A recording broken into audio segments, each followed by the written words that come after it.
and we can remember some of the points that the great Tsongkhapa mentions in his text regarding listening to the teaching. So we should all, myself included in this case, should all feel that we are sick, we're a sick person, we are patient with mental afflictions. The dharma, the teachings are the medicine. The person imparting them for now, sharing them for now, is like a doctor. Then appreciating the extraordinary value and rarity of the teachings, we also have the thought that how wonderful it would be if these teachings were to last for a very long time in this world. This is very important. It's stressed by certain lamas a great deal to have this thought, because as they say, everything is on the tip of a wish. What we do, what happens, it's like on the tip of a wish. The wish comes first, the aspiration. So we should aspire that the teachings last for a very long time to benefit the suffering beings.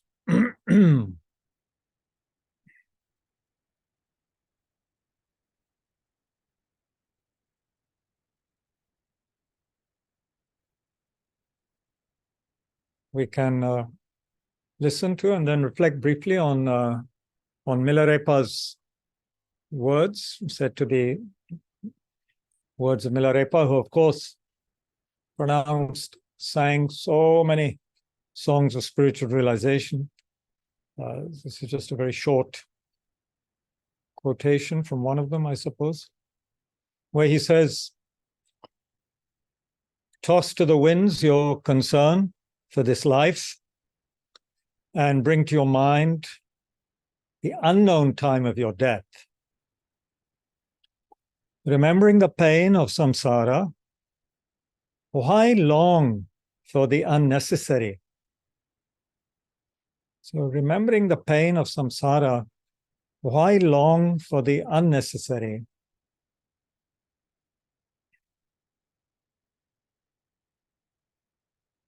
So much in that short quotation.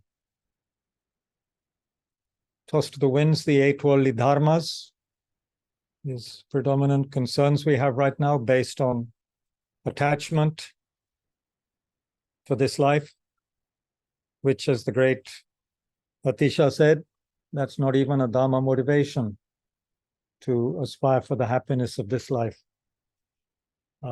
Animals and all kinds of beings aspire for that. That's not a spiritual practitioner's aspiration. It is said by some lineage lamas that it's not so difficult to ascertain the certainty of death, to have a realization of that. But it's very difficult, they say, to ascertain the uncertainty of the time of death. The death could occur at any time. That's a bit harder to really bring home to our mind. But Milarepa is saying that, bring to your mind the unknown time of your death. It's unknown to us ordinary folk.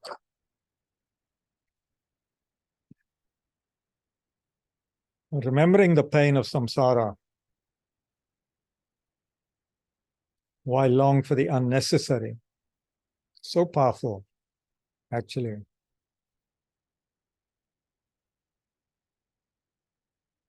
It's like if you had a very dear loved one who was very sick or in need of great help, or if, as the example in the texts, if your kind mother who was blind was walking unknowingly to the edge of a great cliff, then you wouldn't get concerned with anything other than trying to save her. You wouldn't get involved in any unnecessary activity and arguing or debating or calling the carpenter or needing to clean the car or something, or arguing. You would just try and help your mother, who is about to fall over the cliff. So in that sense, Milarepa seems to be saying, remembering the tremendous agony, actually, of samsara, where if we were even really, I think, aware of 1% of it, we would almost go insane right now.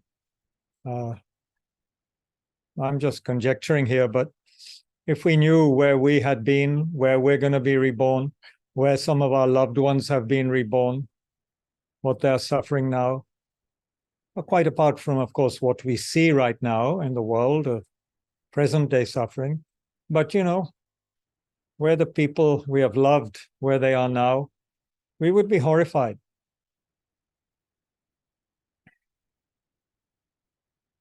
Because unless they were really very noble and controlled people, they haven't all gone.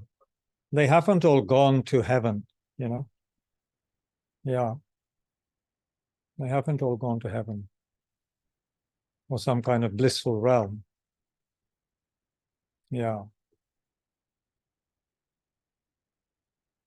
So remembering the pain of samsara, it's painful in all manner of ways. Why long for the unnecessary? Why waste time? Of course, we do waste time. It's deeply ingrained habit, but at least hearing these words, we begin to plant some seed that there could be an alternative way to use our life, which is very much going to be the topic matter today, the precious human life.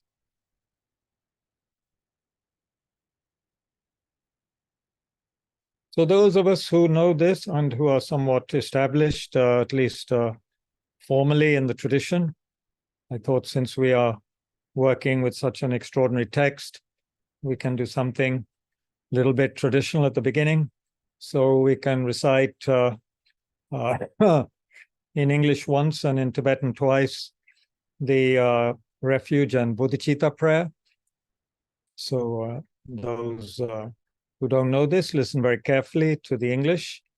And then there are several of us who can recite that verse twice more in Tibetan. This is part of the lineage. They are very blessed words, recited every day by so many practitioners. So we can imagine, if we wish, if it's simple, don't if it becomes complicated, but we can imagine that we are surrounded by all sentient beings, mother on your left, father on your right, friends and relations behind you, whole bunch of other people in front of you. You want to make it quite vivid and somehow powerful, then I think Rinpoche at one point said in one of his teachings that imagine, they are undergoing their sufferings, they are crying, they are very upset, these beings with the sufferings. You're visualizing them in human form, but many of them are very upset. They're suffering. And if you wish, you can visualize your guru or Buddha, oneness with your guru, the space in front of you, gazing compassionately at all of us. Can be on a lotus in the nature of light. Very beautiful, very serene, very kind and wise. All the attributes of a fully awakened being. The omniscience, the its universal compassion, the great wisdom, and the skillful, powerful ability to help others. Totally unbiased in their compassion. So if we wish, we can imagine like this.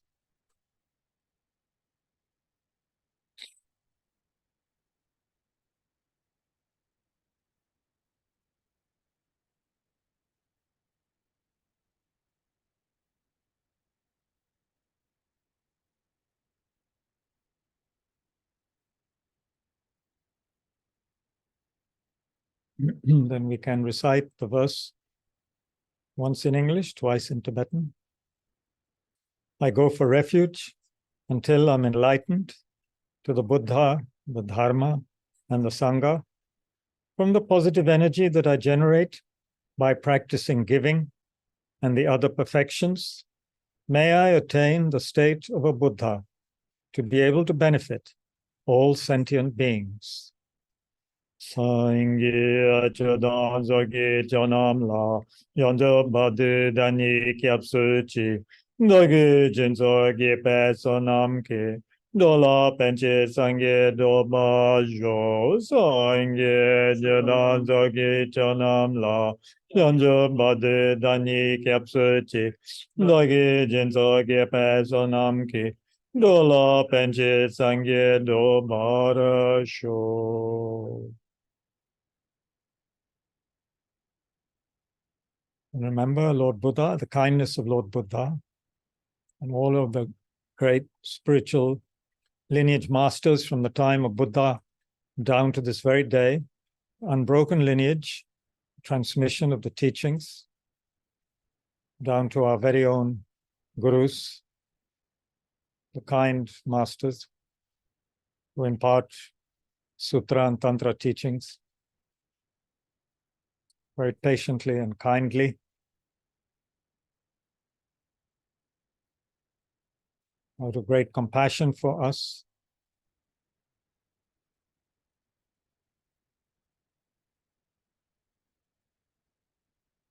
Remember some of the great beings, Lokiteshwar, Manjushri, Samantabhadra, and the great Naropa, Tilopa, Marpa, Milarepa, the great Padampa Sangye, the great Longchenpa, Jigme Lengpa, then the great masters of the Gelug, including Jai Rinpoche, great Lord Tsongkhapa, all of the lineage gurus down to Leng Rinpoche, Trujang Rinpoche, His Holiness the Dalai Lama, our own lamas, Lama Yeshe, Kyabje Lama Zopa Rinpoche.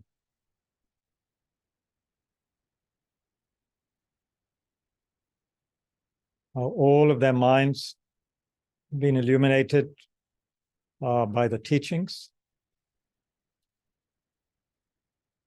which they have unstintingly passed on to us without any kind of miserliness.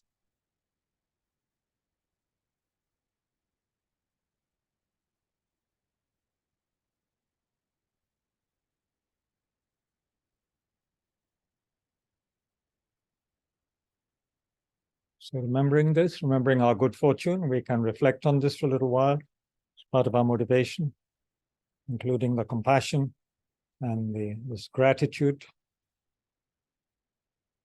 We can sit quietly together as we absorb some of the meaning of what we have just gone through.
Okay, so let's continue with this masterly text of great Tsongkhapa, translated as the Great Treatise on the Stages of the Path to Enlightenment.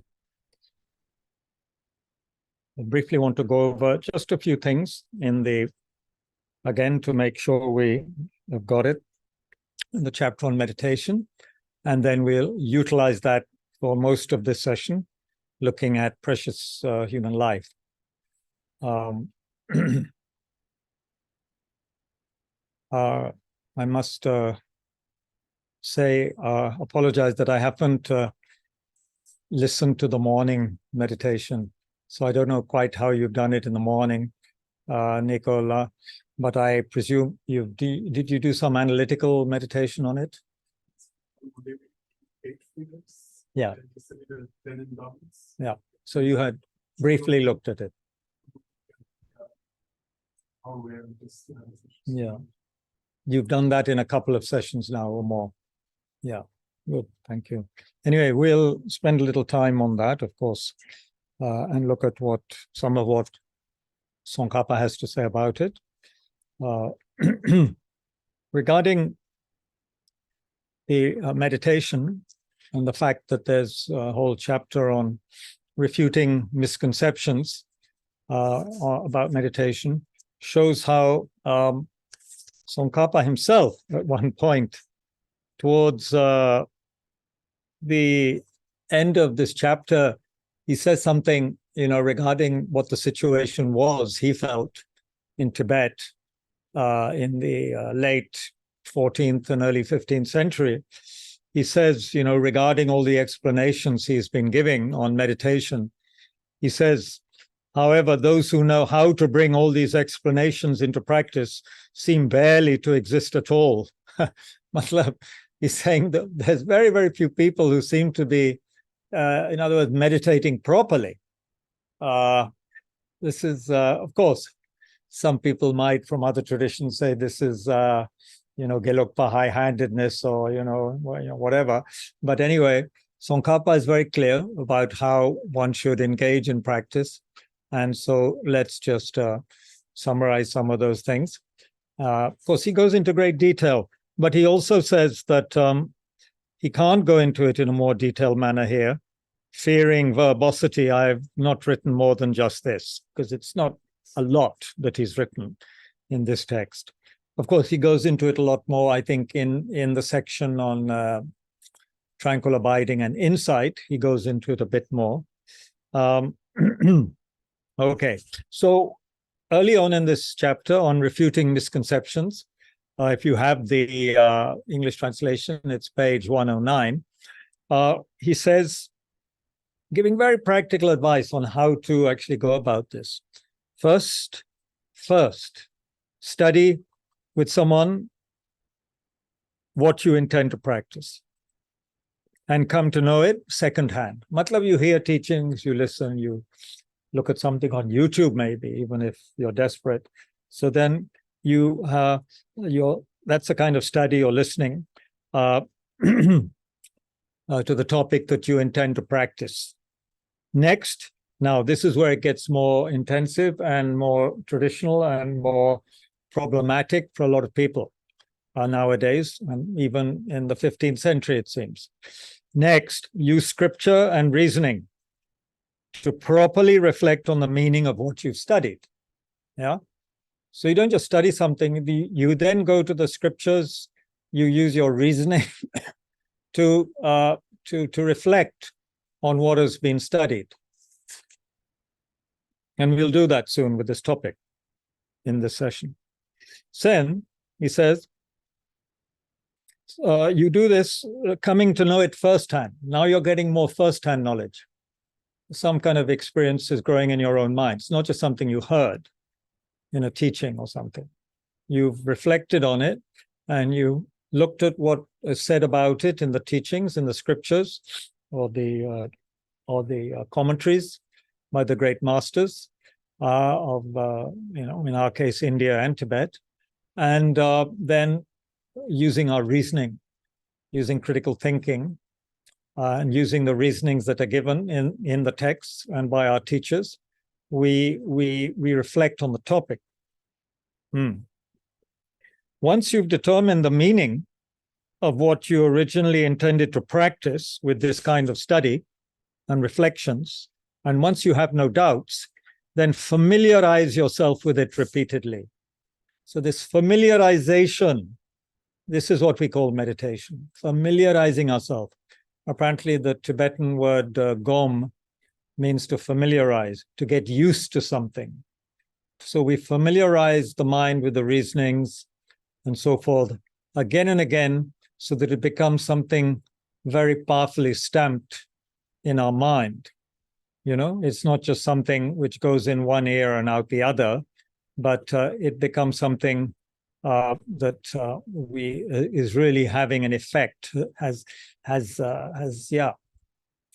a profound effect on our consciousness, on our mind. So thus, you need both repeated analytical meditation and non-analytical stabilizing meditation, because meditation involves both non-analytical stabilization on the meaning of what you originally intended to practice. So you have taken something and then you put your mind on it, you stabilize your mind on it. You've come to some kind of understanding, and then you try and keep your mind there for a while, which is why, of course, it's good if we have some measure of concentration, then we're able to keep our mind on the object.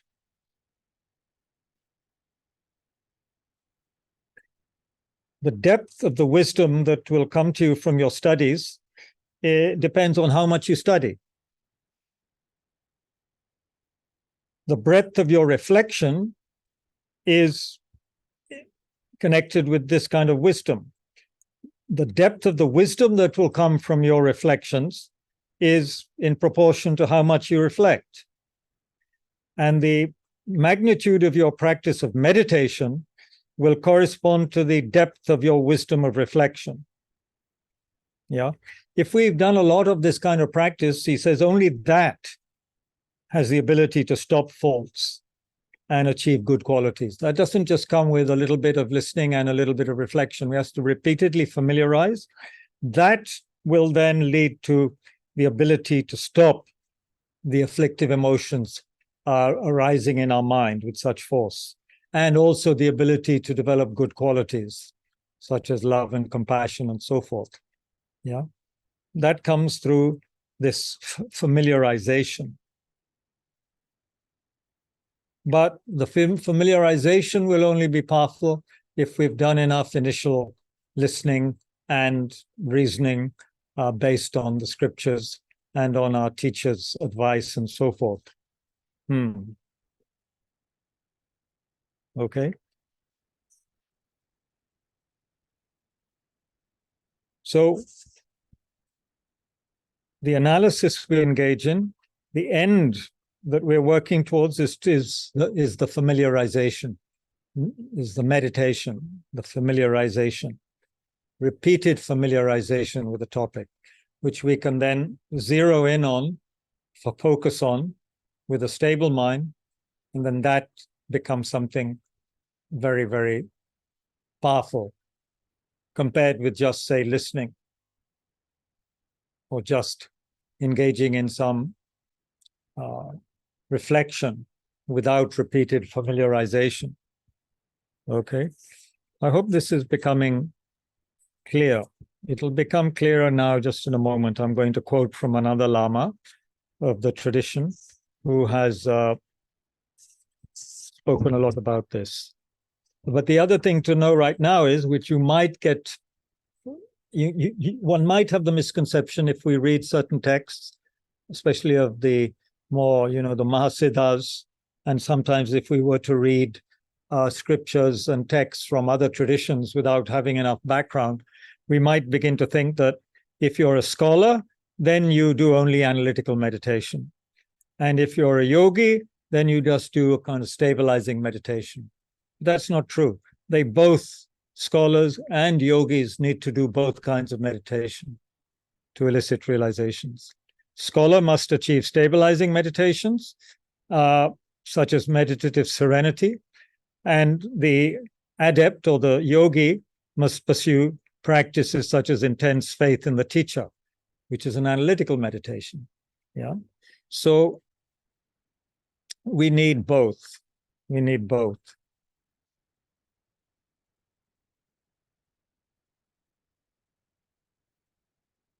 I'll read some more because it just makes it a little clearer. And there's nothing better than the words of Tsongkhapa, which have been, I think, translated probably very, very well by the scholarly group of 16 translators who engaged in this great work. Furthermore, by using a discerning wisdom to conduct analytical meditation on the meaning of the scriptures, you will understand the many good qualities of the Buddha, Dhamma, Sangha, and so forth, and you will greatly then increase the faith associated with these attributes of the Buddha, Dhamma, Sangha. Also, once you have used analytical meditation properly to comprehend the many faults of cyclic existence, you will then develop great disgust for and disenchantment with cyclic existence. And then you will see the benefits of liberation from many different perspectives. So you then will diligently seek liberation. And then using this meditation, you may even fathom the spirit of enlightenment, bodhicitta, and the many wondrous activities of the six perfections and so forth. So this will greatly increase your irreversible faith, your aspiration, and your joyous perseverance, you know. And of course, all these have great meaning if we have read the, for example, the chapter on effort, joyous perseverance in Shantideva, then we get an idea of, what is really being said here. All of this is based, Tsongkhapa says, exclusively on the use of your discerning wisdom in order to conduct analytical meditation, on the meaning of the scriptures. So the intelligent people should, in this manner, bring about such certainties so that others cannot sway them away from it in debate or whatever. One comes to certainty.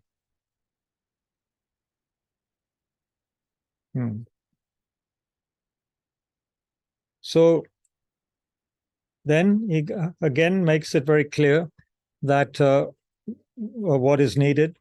He says, initially use your wisdom, your discerning wisdom, to meditate repeatedly on the faults of the disturbing emotions, the secondary disturbing emotion, karmic effects, the karmic consequences of wrongdoing, faults of cyclic existence, meaning the suffering of samsara, according to their order in the teachings.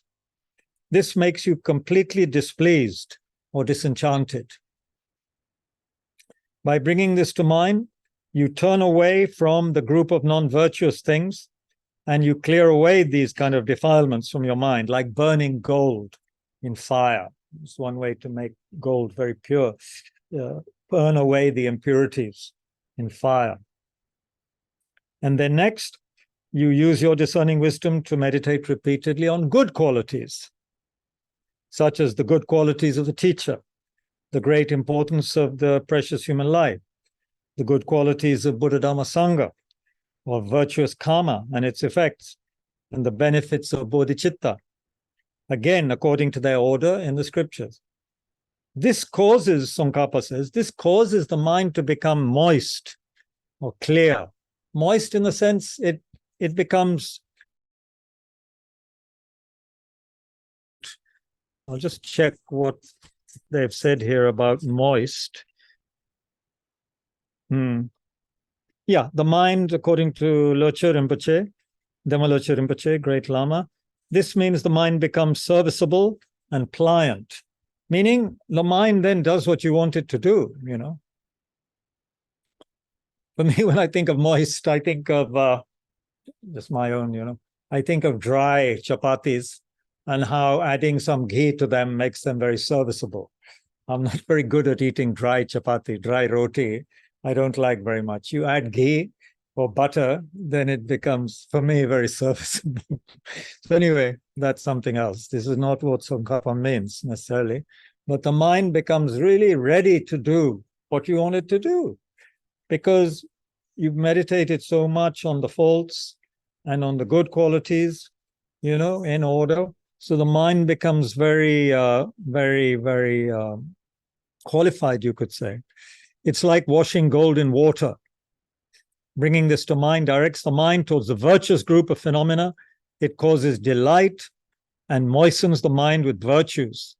Once this has happened, focus your mind on what you want to achieve, either shine, meditative serenity, or insight, and you'll accomplish it without difficulty. And he's saying this is the result of analytical practice on what you need to get rid of, the faults, and what one needs to produce, the good qualities. This is what will happen if we do that properly. So therefore, such analytical meditation is a superior method for achieving non-discursive concentration and so forth. Yeah. And he quotes Asanga, saying that, great yogis, they have to develop both disenchantment with samsara as well as delight through their practice of the good qualities, when the mind becomes so imbued with virtue and so forth, then it is so easy for these great beings to produce delight, joy. Remember the simple definition of joy, I think, in Shantideva is perseverance. Joy is, taking delight in that which is virtuous, that which is wholesome. Yeah. So they develop this to a great degree by having reflected on the faults of the non-virtues and so forth, and the good qualities of virtue and so forth. Yeah. They can then, such beings can then, according to Asanga, the great Asanga, they can then use their minds to properly attain whatever objective for which they aim. So imagine having a mind like that,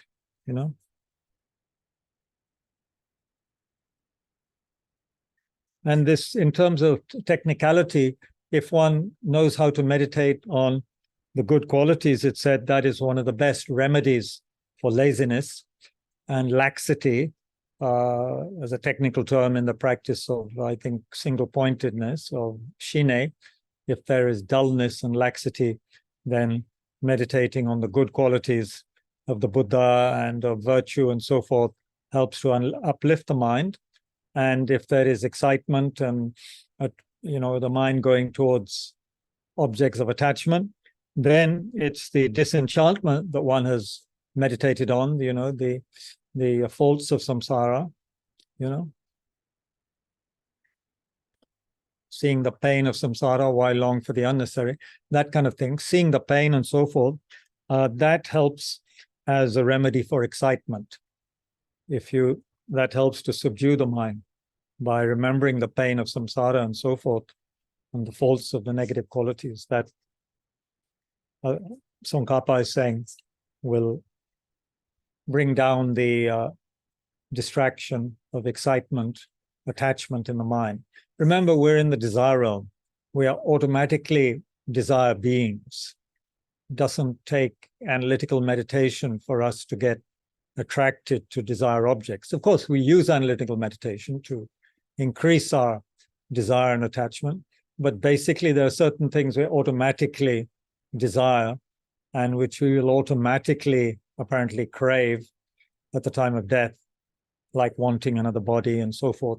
So that automatically arises. So we need, it seems, strong meditation on disenchantment, being disgusted with samsara. Yeah. And if we know this meditative process that he's just been explaining, analytical meditation and so forth, then he is saying, then we understand what was said at the beginning of this text. The greatness of the teaching said that the second point was to understand this text as, all of the scriptures are understood to be instructions for practice. we understand how they're all like personal instructions to us. If we know how to use the analytical method, then everything becomes an instruction, which leads to realization, and not just words on a page. Yeah, because words on a page are also very, very powerful in some sense and very attractive. But as we know from reading novels and stuff like that, we read it and then that's it. So if we read Dharma texts in the same way, we just read it and it sounds good and all, and gives us a little buzz for, for a day or two or less, but that's not enough. We need to engage in the whole process, which is very sobering. Okay, I said I'd just quote one other master on meditation. This master has given extremely clear instructions based on Tsongkhapa and that tradition. What does he say about how we can generate understanding, deeper understanding? Speaking of analytical meditation, he says, analytic meditation is the exercise of eliciting experiential realizations by contemplating a particular meditation topic from every standpoint and in every way, using scriptural citations and sharp reasoning. So it means if we were to, think of certainty of death, to take a very simple example, we don't just use one reason to prove the certainty of death. That, okay, my mother or father died or uncle died. Sure, one has to use a lot of reasonings from many angles, seeing how, for example, in the text it says, think of how everyone who has ever been born has also died. And that does bring a slightly different aspect to it, when you think of all of the great figures of history, all of the people, all of the beings that have lived, every single one you go through, every single one has died, every single one has died. And then you see how the teachings also mention that in the past, beings may have had very, very long lives, but now, there's only a certain lifespan and all beings are going to die. Every moment one is racing towards death from the moment of birth. Many ways to look at that, particular topic. So here, in this case, Pabongka Rinpoche is saying we elicit an experiential realization, means something which is an experience. We feel it. It's not just a thought or a concept that bubbles into the mind and then disappears, right? It stays with us for a while.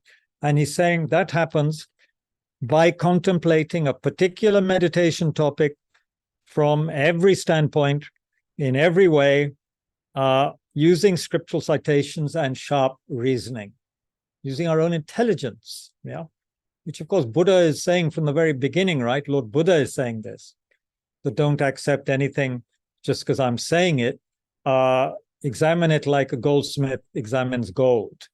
So this seems to be in that line of, thinking. It's just a continuation of that,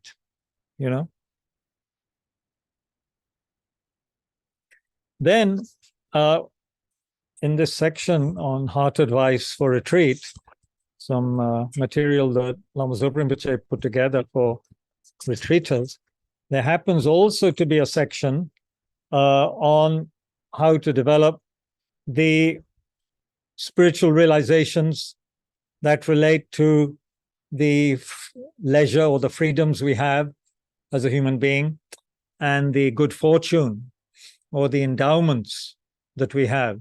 So I'm just going to read through the list of those, and then we will meditate on one of those topics in the way that has been suggested by Tsongkhapa and Pabongka Rinpoche. Okay, we'll make a beginning with this, see how it goes. we have some time. But realizing that I've been talking for a long time, is there anything not clear that anybody would like to mention just now? Please, you can mention now. Anybody can I'll unmute just briefly. This also gives me a chance to stop talking. Anything at all? Don't feel shy. There's no such thing as a stupid question if it's asked sincerely. Anything? Naman ji? आपको कुछ पूछना है? आप नए हैं ना? कुछ पूछना था? थोड़ा सा मुश्किल है ना, लेकिन कुछ समझ में आ रहा है? एनालिटिकल मेडिटेशन, विश्लेषण से संबंधित ध्यान, कि ये नहीं कि मन को खाली कर दिया या कुछ सुन लिया, उसको हर तरह से उस पर विश्लेषण करना, अलग अलग चीजों को याद करके, सूत्रों को याद करके, अपना तर्क लगा के, अपना समझ लगा के अच्छी तरह से, वो कह रहे हैं कि और बार बार फिर मन उस पर ले आना, बार बार मन को आदत दिलवाना एक तरह से, ये है ध्यान, ये है असली ध्यान। वरना कुछ बैठेगा नहीं मन में, आएगा चला जाएगा। वो तो आजकल हम लोग, टाइम नहीं है ना लोगों के पास, ये एक बहुत बड़ा, या हम कहते हैं कि टाइम नहीं है, टाइम तो है ही, लेकिन हम लोग दूसरे चीजों के लिए बहुत समय निकालते हैं, लेकिन इसके लिए नहीं। इन लोगों का कहना, सोंखापा जी और इन लोगों का कहना है कि ये सब करना ही पड़ेगा, रिपीटेड फेमिलियराइजेशन जरूरी है, वरना कुछ होने वाला नहीं है। इसलिए हमारे गुरु जी कहते थे लोगों से कि जहां तक हो सके आप ध्यान कीजिए, मतलब रिट्रीट कीजिए, कुछ समय निकाल के कीजिए, क्योंकि घर पे बैठ के नहीं होगा, है ना। थोड़ा समझ तो आएगा ही घर पे बैठे, ये नहीं, ये बहुत असली, बहुत बेहतरीन किताबें हैं, पढ़ के ही बहुत असर पड़ता है मन पे, ऐसी बात नहीं है। लेकिन ये असर जो है बहुत जल्दी गायब भी हो सकता है या कमजोर हो सकता है, अगर हम लोग विश्लेषण ना करें, उस पर चर्चा ना करें, उस पर बार बार ध्यान नहीं लगाएं उस पर, तो वो निकल जाता है। जैसे कोई भी चीज अगर हम उसको बार बार नहीं याद करते हैं तो एक तरह से भूल हो जाता है, तो अटकता नहीं है मन में। तो ये बहुत ही कीमती जी। Is there more description on discerning wisdom? I knew. Ultimately, that is going to be the analysis. So, what is that? Well, discerning wisdom, I would imagine, but of course, trust Ajirji to bring up the hard questions, which is good, of course. This is how it should be. Otherwise, of course, we have several people here who have done more study than me, so I will very quickly pass on the question. But I think here discerning wisdom means the kind of wisdom that is happening when one begins to analyze properly. Because otherwise, how can there be discerning? Discernment means to be able to, in English, discernment means how to know what is beneficial, what is not beneficial. Of course, translators use different ways of translating. So I don't know if this is also synonymous with discriminative wisdom. I'm trying to find the first time they use this word. Discerning wisdom. Very good question, sir. And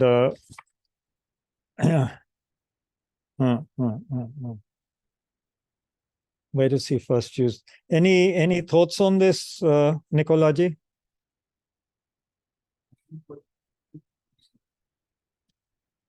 Discerning wisdom. Or anybody? On the meditation, while doing the analytical meditation, what matters is the that mind. Okay. So that wisdom mind. So I'm just trying to understand when we are really saying what is the word used? Discerning wisdom. Discerning wisdom. How do we really see that state of the mind? Because ultimately it is the discerning wisdom which is doing the analysis. So if one is really clear on that, then I think the analysis also is complete. Okay. Yeah. Yeah. There's a couple of things here, Ajit. Yeah. On page 112, he says,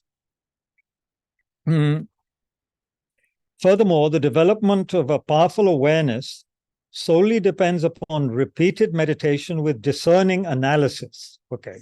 He's using discerning there with analysis. For example, when you mistakenly superimpose many attractive characteristics upon the object of your attachment, you produce intense attachment. Similarly, when you think often about the unattractive characteristics of your enemy, you produce intense hatred. It's the same in the case of any meditation on any of these types of practices. So, therefore, practice analytical meditation because your mind requires a long-lasting and very forceful way to apprehend its objects. And I guess one could add the word properly. Yeah. So discernment means to know when you are engaging in something that is not helping with virtue and something which is going to increase wholesomeness. Then he says, a couple of pages later, you see, I don't know what Tibetan term they're using. That is my problem. There'll obviously be a Tibetan word they've used, yeah, that they're translating discerning wisdom here. So it might have a specific meaning. But then he says on page 114,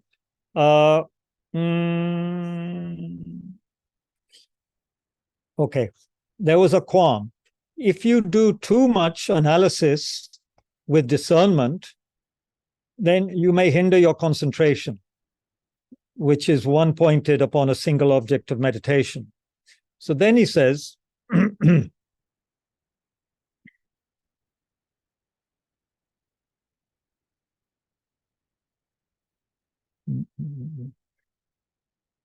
then he uses this term, likewise, you initially use your discerning wisdom to meditate repeatedly on faults. I think that's not so difficult, actually. Discerning wisdom means that you're using something that is not just a kind of a worldly wisdom.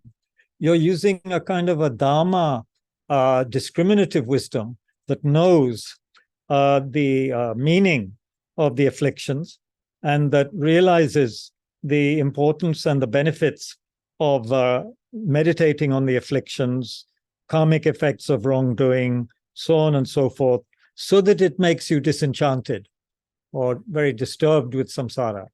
Yeah. So, but of course, what would be ideal is to have the original Tibetan and to see what word is being used. There's no substitute for that. Have you got something there? I have the definition for Shera in Tibetan, but I don't know if it could be. Sherab is wisdom, right? It's just a wisdom. Huh? Yeah. Just a wisdom. What does it say about Sherab? It says it individually differentiates the characteristics, faults, and good qualities of things that are to be examined. Yeah. That seems very good. Yeah.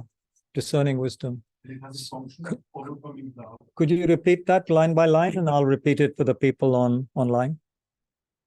What's the first? Yeah. Individually differentiates the characteristics. It individually differentiates the characteristics faults and good qualities of things that are to be examined. Of the good qualities of things to be examined.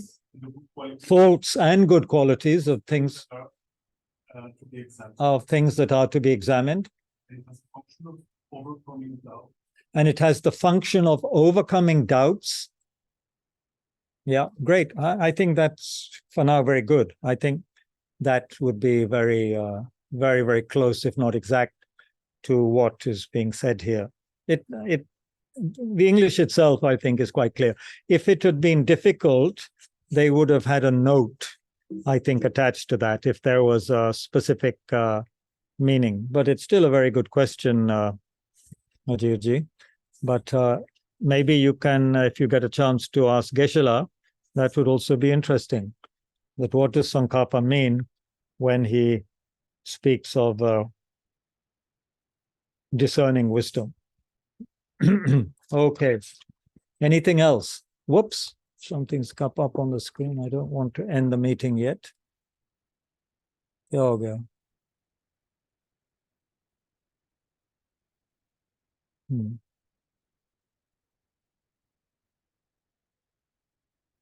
Yeah, okay. Let's continue then, because time waits for no man or woman. And it's gone 7:25. Okay, so let me read first, for those who are new to this topic. This topic is very interesting. Interesting is the wrong word. Very essential. And it can be very powerful. Even many years ago when I was studying in England, there was a Swiss student who would never join us for any of our games or things that we often try to engage in between study and work periods. This Swiss student would never join in. And somebody asked him, why don't you join us sometimes in the break periods and have a break? Don't you ever get tired of studying? Because he studied a lot, practiced a lot, this guy. And he said, well, yeah, sometimes I get a little bit, do feel the need to take a lot of, time off. But what I do then is I constantly remember the teachings on the precious human life and the value of the human life. And that enables me that gives me the energy not to spend time like we used to spend time with what was it? It was the volleyball. I think we used to spend a lot of time at Manjushri Institute with volleyball and having a good time as much as we could, but not for this Swiss student whose name I can't remember right now. It was very inspiring to hear that here was a youngish Westerner who is really applying some of these teachings, and it's giving them the energy to do a lot more practice than most of us were doing. Okay, so it's very necessary. This is part of the section of the Lamrim, of the stages of the path, which shows the stages through which the guru leads the disciple. So the disciple already is properly following a guru, has faith and devotion in a guru and is following a guru. So then the guru introduces this topic to the disciple to take full advantage of a precious human life. So what is so wonderful about this human life that you and I have right now? It has 8 conditions, which are called 8 freedoms. They are freedoms from very unsatisfactory, very unsatisfactory states, which would prevent us from practicing Dharma if we were in those states. We have freedom from them. What are they? We are free from being born with wrong views or without the Buddha's teachings being in this world. We are free from being an animal. We are free from being a pret or a hungry ghost. We are free right now of being a hell being, having hellish suffering. We are free from being a barbarian, which is a kind of an uncultured person in a border region. Here it says, who have no understanding, no opportunity, no interest maybe in Dharma, or a stupid or mute. We're not a stupid or mute person, what would now be much more politically correctly called, what is it? A person with, what's it called? Not disabled. Even disabled is not good to say nowadays. Anyway, there's a term for people, can you remember? Huh? Yeah, challenged, physically challenged or mentally challenged person. We're not that right now. We are not a deity of long life. These gods with incredibly long lives, but no dharma in their life, no interest in dharma. We are, so we don't have any of these 8, which are all conditions which lack the leisure to practice the dharma. So if we have attained this leisure, which is freedom from these 8 things, we must then strive to end ordinary death and rebirth. You know, they're amazing, these 8 freedoms. We'll come back and meditate on one of them in a minute. Now to the 8 freedoms and 10, there are 10 endowments or 10 here called opportunities. Yeah, 5 aspects of opportunity. 5 pertaining to self and 5 which pertain to others as well. So what are these 5 plus 5 or 10? They are being human, being born in a central region. This means being born in a place where there is dharma, like Bharat. Bharat has the dharma, sometimes called India. Having complete sensory faculties, yeah. All our sense organs and our mind are working sufficiently for us to appreciate the teachings. We have reversible karma, which means we have created a lot of negative karma, but it's reversible. It can be gotten rid of. Unlike some kinds of karma, which are really very, very, very, very difficult to reverse. If we have engaged in some of the heinous crimes or harming the guru and so forth, then that's really a little bit irreversible. Anyway, and we have faith. We have faith in the teachings. So that's 5. Being human, born in the right place, having complete sense faculties, having reversible karma, and having faith in the source. Having reversible karma actually means you haven't done or caused others to commit what are called 5 deeds of immediate retribution. They can be reversed, so they just take a lot longer. There's a lot of hellish experience to go through if one has engaged in, killing father, mother, harming monks, nuns, killing holy beings, causing blood to flow from a Tathagat, these kind of things. They can be reversed, but they have immediate, incredibly negative effects after death. So they take a long time to reverse. We have faith. Faith means you have faith in discipline, which is the root from which all mundane and supramundane virtues arise. These are all very favorable conditions for practicing the teaching. What are the other 5? A Buddha has visited this world, at least in this time period, The sublime teaching is being taught. So, whatever be the other aspects of this very degenerate time, with all of the problems, still there are the sublime teachings are being taught by realized people. Some people are very realized, they are teaching, like His Holiness and others. So we are extremely fortunate in that. The teachings remain, matlab, the teachings are still there. They are not, remains here technically means, Tsongkhapa says, it means they are not degenerating between the time of someone becoming a Buddha and giving the teaching until this Buddha passes into final nirvana. Okay. This phrase refers to the teaching at the time its followers achieve it by knowing the ultimate sublime teachings. Not exactly sure what that means, but in general, the words mean the teaching are here right now and we're able to practice them, and they can help us achieve the ultimate meaning, the sublime meaning. Yeah. There are those who follow the teachings. This means that there are some who understand that beings have the capacity to perceive the sublime teachings. They understand this through the very knowledge of the ultimate sublime teachings mentioned above. These individuals then follow the teaching while teaching others according to their knowledge. Yeah, there are those who follow it, meaning this authentically. They authentically understand the teachings and they teach others. So there are those who are following it. And there is caring for others. Caring for others here means refers to people who are benefacting the teachings and those who are actually carrying out acts of charity by, giving religious robes and the like to the Sangha. So matlab, and nowadays we would add there are Dharma centers and others who are helping Dharma centers to continue. That is providing the conditions called caring for others. There are the facilities for practice. We can see how each of these is necessary. If we had everything, but there's no caring for others, no centers, nobody supporting the teachings, there may be some people teaching some people, but it wouldn't there wouldn't be much happening.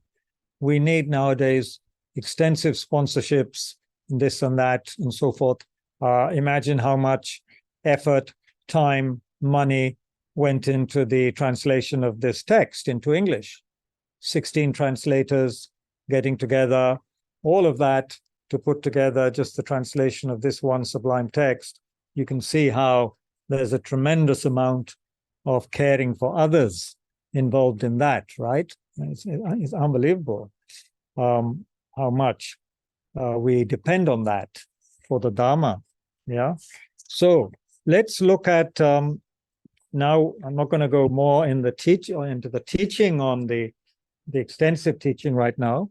Let's meditate on part of this according to the instructions of this great text and the instructions of Pabonka Rinpoche. So if you need a moment to stand up and stretch or something, please do that. I'm going to do that short exercise of just clearing some of the restless energy and the what Sogni Rinpoche and Daniel Goleman in their book, Why We Meditate, have a practice called stopping the mind. Of course, I don't want to stop the mind completely, but it can be useful when one has been thinking a lot and a lot of words have been spoken. For people like me, I can only take so much.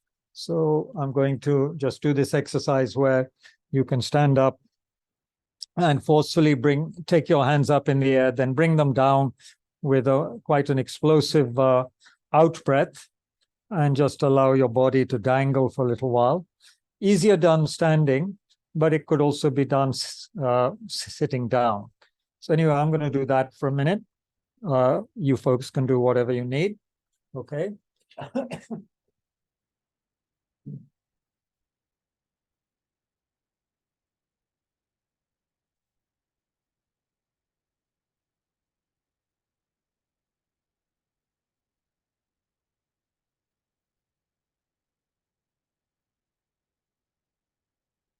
Slowly coming up.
So before we start the meditation, just briefly to remind of that very clear definition of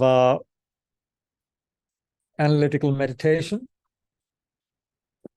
by Pabong Rinpoche in his in what is a lovely little text of his, How to Meditate on the Stages of the Path to Enlightenment, a teaching with special emphasis on the methods of an experiential instruction expressed openly and in plain words, as if pointing with a finger to each element of practice. And this was a little text he wrote in response to a request from somebody called Dragom Chogdul Rinpoche in Kham. It was composed when Pabong Rinpoche, he composed it unexpectedly at a time when he was extremely busy and faced with many responsibilities. So he says here, analytical meditation is the exercise of eliciting experiential realizations by contemplating a particular meditation topic from every standpoint and in every way, using scriptural citations and sharp reasoning. Okay. So let's begin to look at this.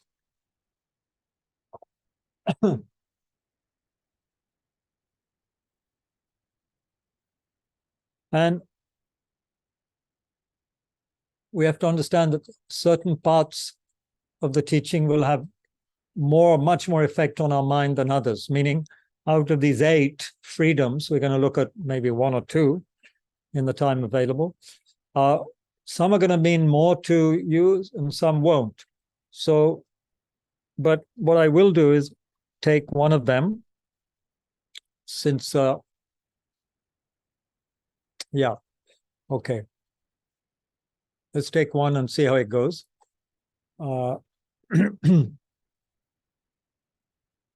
And if one had time, one would go through all of the 8 freedoms that we have and all of the 10 endowments or opportunities we have.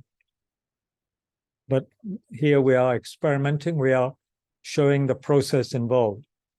So initially we hear, we listen, and if we had the commentary, we would then study more about these 8 freedoms, but we can still engage in something quite powerfully in the following way.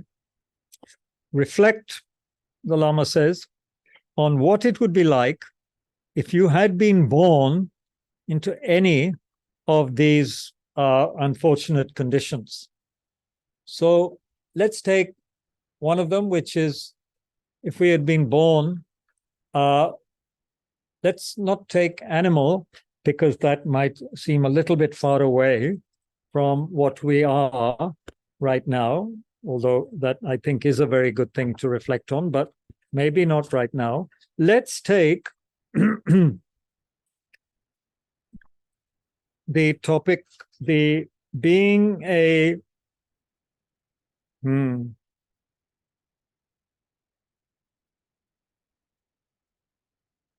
again, hungry ghost, hell being, may be useful. If it is useful for you, then that could be. But let's say that we are a totally uncultured person in a border region. Now, this doesn't mean we have to be in a border region.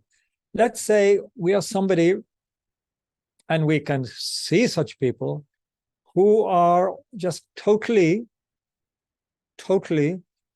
not interested at all in the Dharma. They are, let's say, they're also very uncouth. They're uncultured in the sense of being somewhat brutish, given to bad behavior. Maybe you can think of someone, maybe some people you know even, who are alcoholic, they abuse substances, drugs. Yeah. They engage in all kinds of very negative activity. Just bring this to mind. in whatever way is suitable for you. It doesn't have to be someone who has all those qualities, negative qualities, but someone who is just kind of totally bereft, absolutely no connection at the moment with the teachings due to their circumstances, where they live, or due to also they may live 50 meters away from a Dharma center, but they have absolutely no connection, no interest. They may not even be aware of its existence because their mind is in a totally different space. They have totally different aspirations, motivations in their life. What would it be like? This is the point. We have to imaginatively get into the life of such a person. What would that be like to be that person? Totally cut off from the teachings.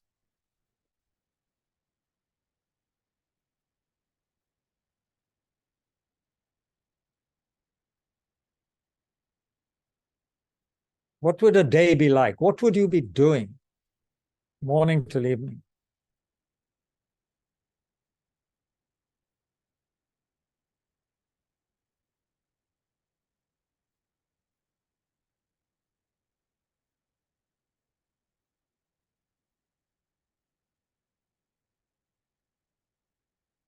Think about this using proper reasoning.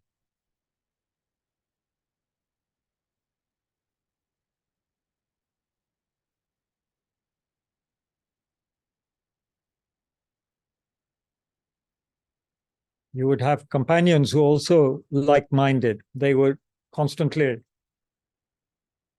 be nudging us in the direction of not just neutral, but non-virtue.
Life constantly just caught up with mundane pursuits, just totally caught up with worldly matters, pleasure, with gain. Not at all, no interest. There might be, one might put one's hands together while going past a temple or masjid or vihara, but absolutely nothing beyond that.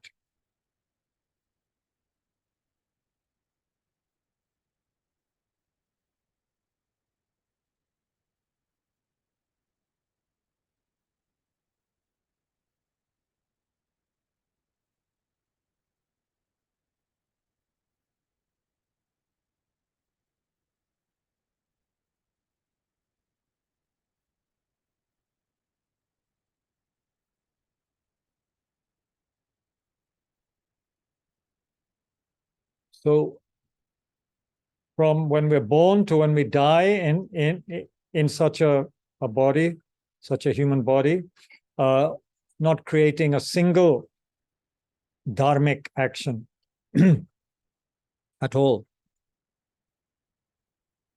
Not only not creating causes for future life happiness, but not creating really any causes for this life's happiness. Totally involved in self-centered worldly activity.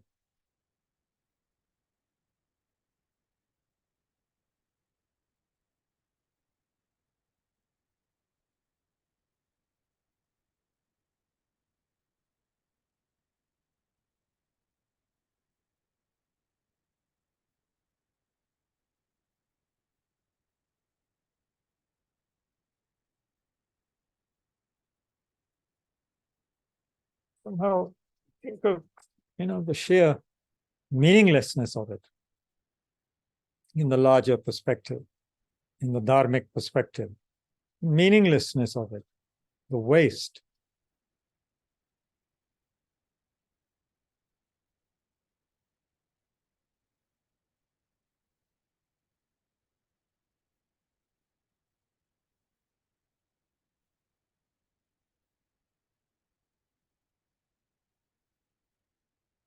You could incorporate, in a sense, the animal, preta, and hell-being aspects, if you want, as a kind of psychological manifestation within a human life. So to be animalistic in one's instincts, to be interested more in just security, food, procreation, to have incredible desire which cannot be satisfied, the experience of the pretas, tremendous yearning and longing, which is largely unsatisfied, unsatisfiable even.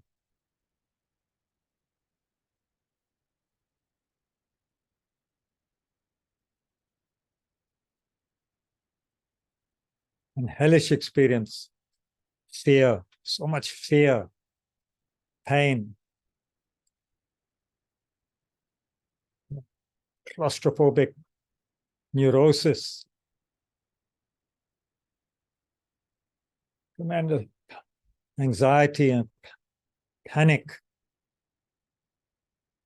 It's all kind of hellish experience. So if we're having that again and again, we cannot practice the Dharma. There's no real leisure, no opportunity.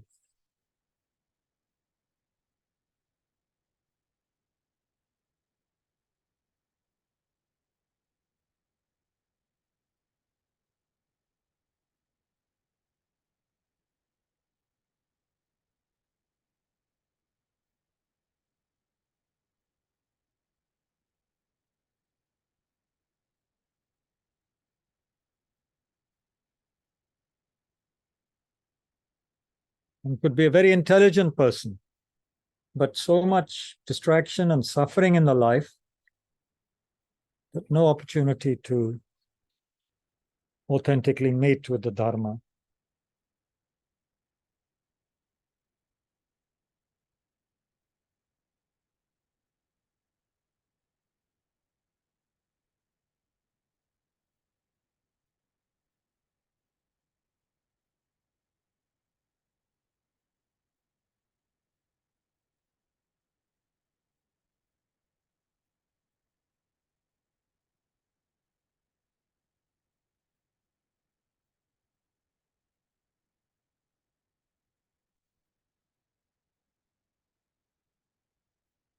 What we're supposed to elicit at this point, if we carry on, is to think, wow, how wonderful that I'm not born like that.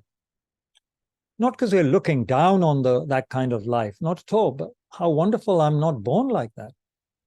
How wonderful I'm not deaf and mute and all the rest of it. How wonderful that I have all of these 8 freedoms.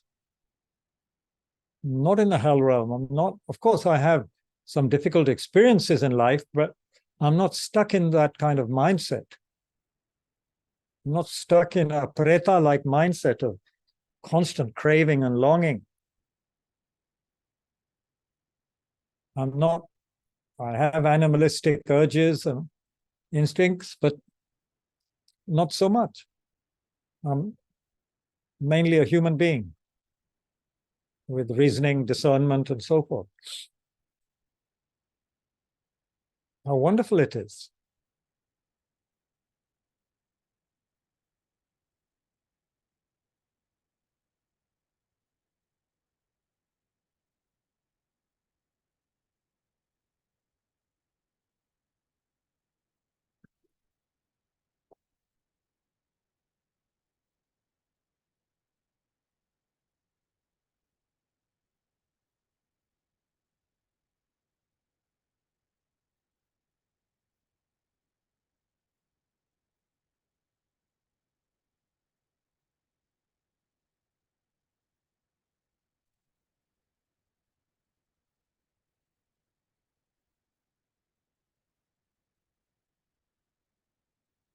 Hmm.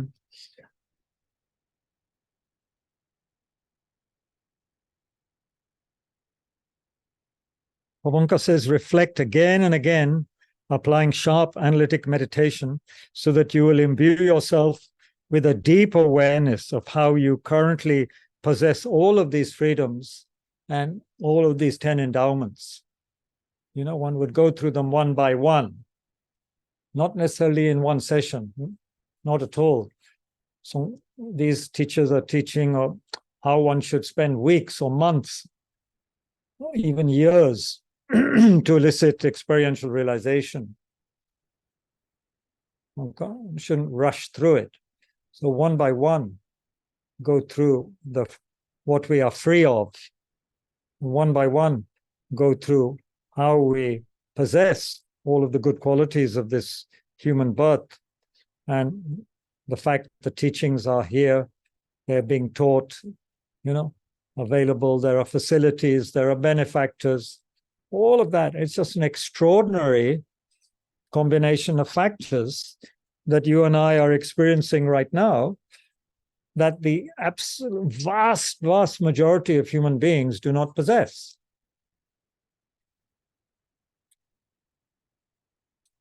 Then later, when we go into the causes, the rarity and the causes of such a precious human life, then it becomes even more powerful.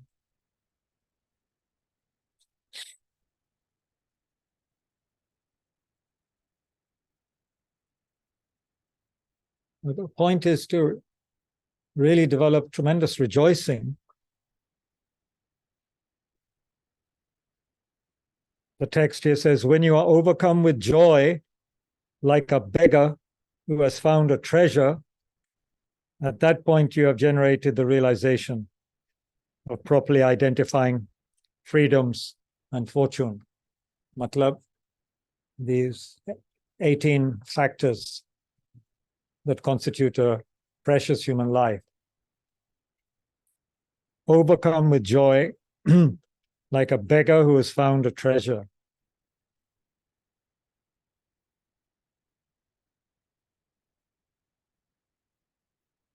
This, we can see how this is not going to arise easily. We can see the reasoning, it's all very logical, but to have a strong sense of joy, not just a fleeting sense of, yeah, that's kind of good. We can see how that's going to take some effort, right? Some analytical effort and familiarization again and again. Maybe that Swiss student was doing quite a lot of this. It motivated him to practice, not waste time.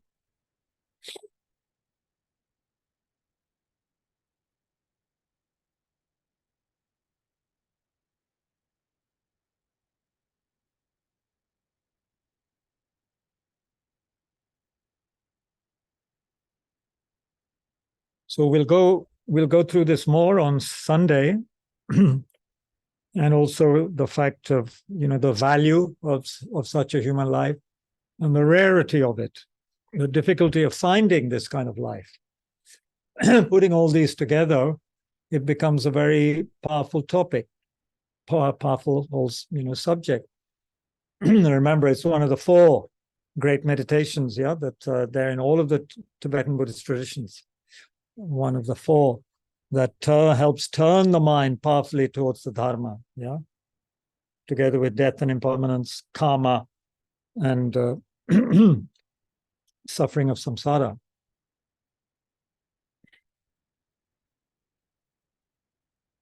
We can spend a few minutes on any feedback, and then we'll dedicate.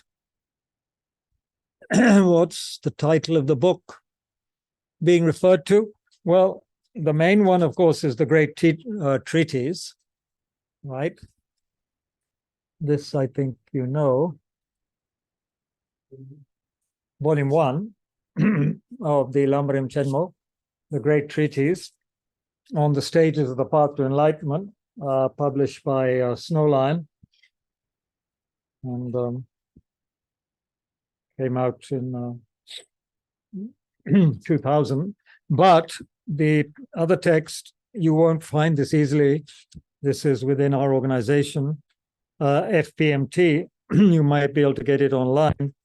It's Heart Advice for Retreat.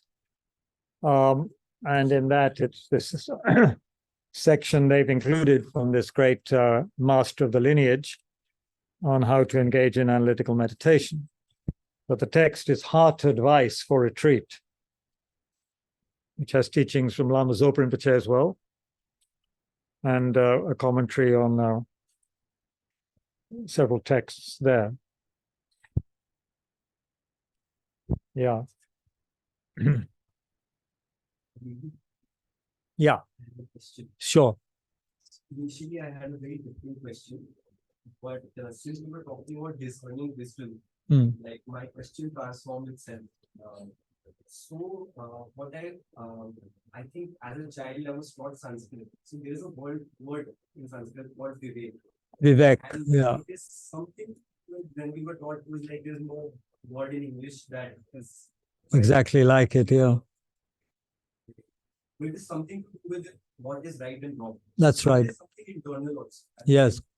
So, like in the world, we can see there making laws and moral codes, something that is fair and just for someone. It's not justified for some other people, for some other person.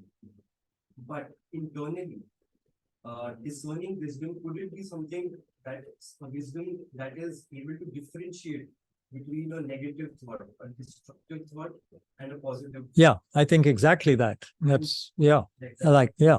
That's what, to be able to discriminate. I think Vivek is very, very closely related to this, from what I understand of that word, which is not much. But I'm going to look it up in my book on Abhidhamma, see if it's there and how it's described. In Stephen Goodman's book on Buddhist psychology of awakening, a wonderful modern text on the commentary on the Abhidhamma.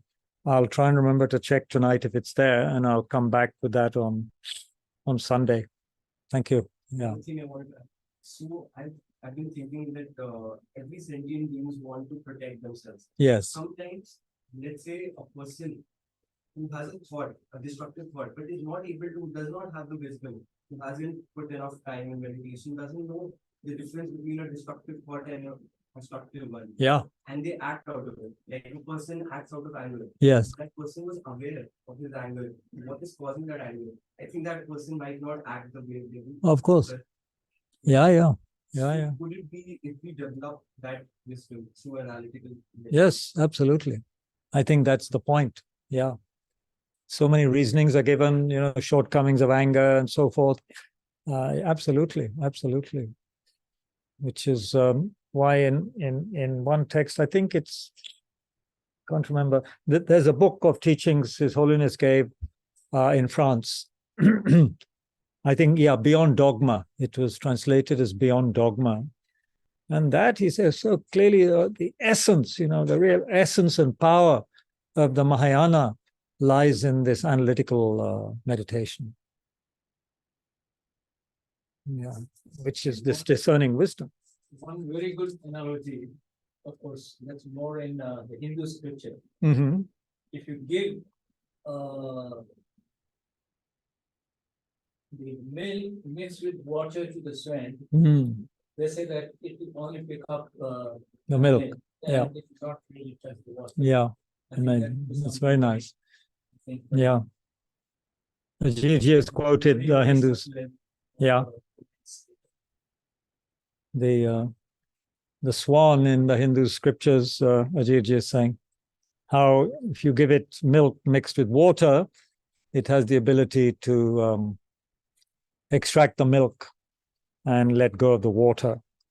So that would be very useful nowadays for many of us when we get whole buckets of so-called milk. Yeah. Another analogy could be that if we let the muddy water sit, when the mud comes down, like the water clears. So meditation could be that process of letting go of the mud. Allowing the mud to settle, and that would be more shamatha. That's also shamatha. Analytical. Yeah. That's connected, but not exactly the same. Yeah.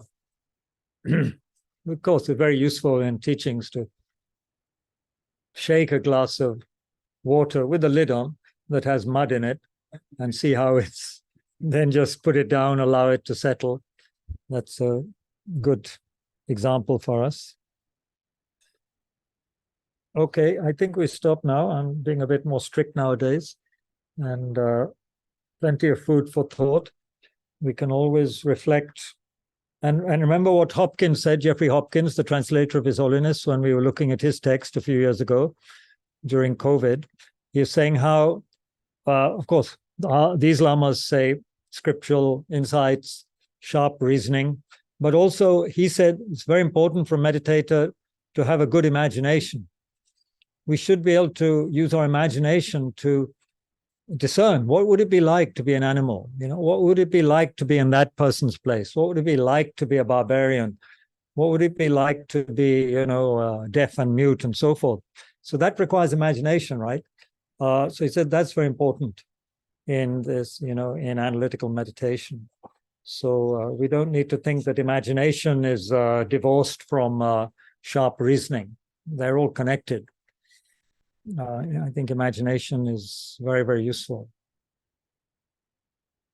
Otherwise, how can we, we read about the hell realms, but then we imagine what would it really be like to be there. And then we have to use what we might call imagination also. Let's dedicate. We can dedicate powerfully.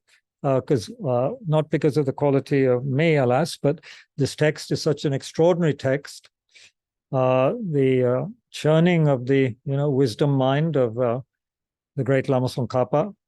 I was perhaps oneness with Manjushri, and rejoice in how it has been preserved and translated, and has been taught to us by His Holiness and other great lamas so many times.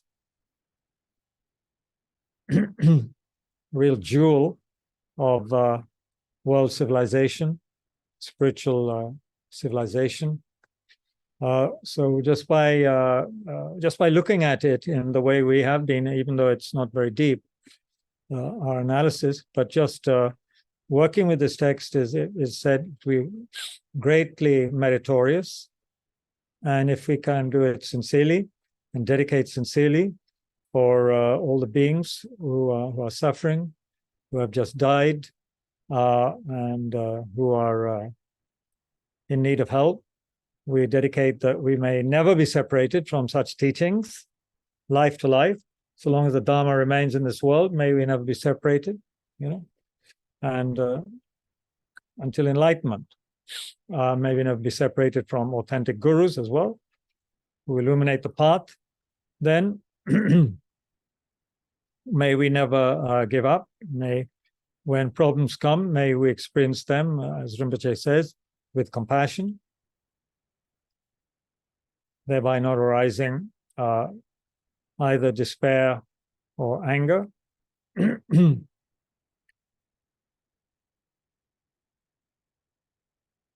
May all the Dharma practitioners be harmonious, healthy, and find the conditions for practice. May beings in general think of benefiting one another. May all wars and all of the horrible things beings are doing to each other come to an end. Especially one might dedicate that beings be free from fear, since fear, insecurity are such causes of violence. So may we have freedom from fear. Which means we need freedom from the self-cherishing thought and the self-grasping ignorance.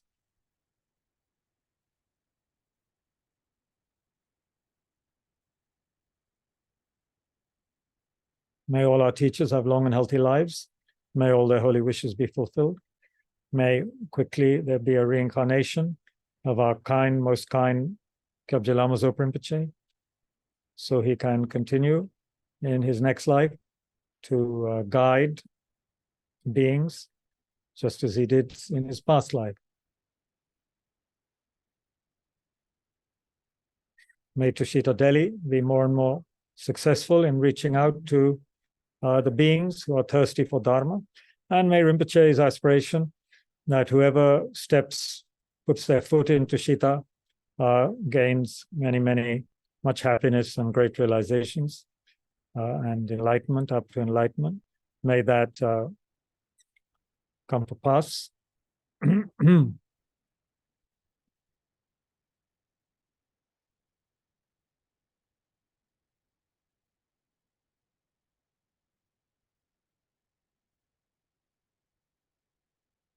Jonjo Zemcho Rinpoche, Makia Panam Kekechi, Kiaba Nyamba Mebaya, Gongne Gongdu Belwara Jo, Gongri Rawe Korwe Jingamde, Pendon de Wa Mali Jungwene, Chere Ziwon Tenzing Yazuyi, Yabe Zite Badu Tengyochi. Suppress the development of bodhicitta and for the long life of His Holiness the Dalai Lama.